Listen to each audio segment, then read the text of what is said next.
নাবিয়্যু, যখন বলবে ওমান নাবিয়্যু, তোমার আদর্শ ছিল কি? আমি আর আপনি যদি তখন বলি আমার আদর্শ ছিল শাহরুখ খান, আমার আদর্শ ছিল রোনালদো, মেসি, আমার আদর্শ ছিল দুনিয়ার জমিনে যাদের হারামের সঙ্গে সম্পর্ক।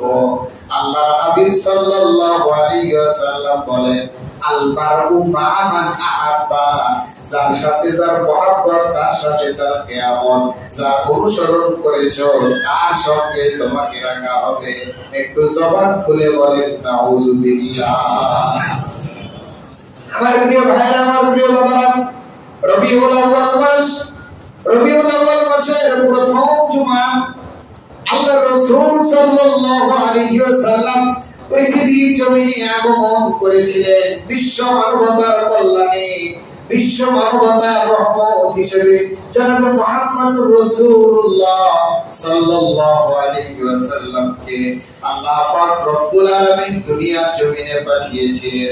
আমি আর আপনি সেই পয়গম্বরের অনুসারী, আমি আর আপনি জনাব মুহাম্মদুর রাসূলুল্লাহ সাল্লাল্লাহু আলাইহি ওয়াসাল্লামের উম্মত।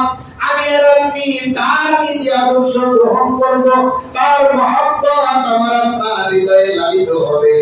দুনিয়ার জমিনের কোন তন্ত্র মন্ত্র বুঝি না, কোন ব্যক্তিবর্গ বুঝি না। আমি যদি কারো আদর্শ গ্রহণ করি তাহলে সেটা হবে একমাত্র মুহাম্মদ সাল্লাল্লাহু আলাইহি ওয়াসাল্লামের আদর্শ।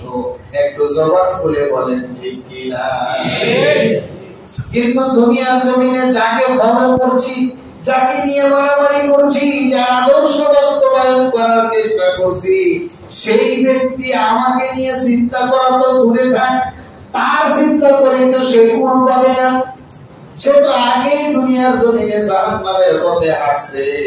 আর যার নীতি আদর্শ গ্রহণ করছো যুবক ভাইরা, যাকে অনুসরণীয় অনুকরণীয় মনে করছো, ওই ব্যক্তি তোমার সঙ্গে এমন বিশুদ্ধার রাখে, তুমি মুসলমান হওয়ার কারণে, তুমি মুসলমান হওয়ার কারণে তোমার সঙ্গে তার ব্যক্তিগত দ্বন্দ্ব, অন্তর্গত দ্বন্দ্ব, রাষ্ট্রীয়ভাবে বিভিন্ন সাইট পর্যালোচনা করলে দেখা যায় তুমি মুসলিম যুবক তাকে অনুসরণ করে চুল কাটতেছো, তার অনুসরণ করা তাকে অনুসরণ করে কেঞ্চি গায়ে নিতেছো, হিসাব করতেছো, তাকে অনুসরণ করে দাঁড়ি রাখতেছো, তার ভালোবাসায় ব্যাকুল হয়ে তার দেশের পতাকা তোমার দেশে উড়াইতেছো, তোমার একেবারে তুমি তার বিগ ফ্যান হওয়ার দাবি করতেছো যে আমি তার বিগ ফ্যান।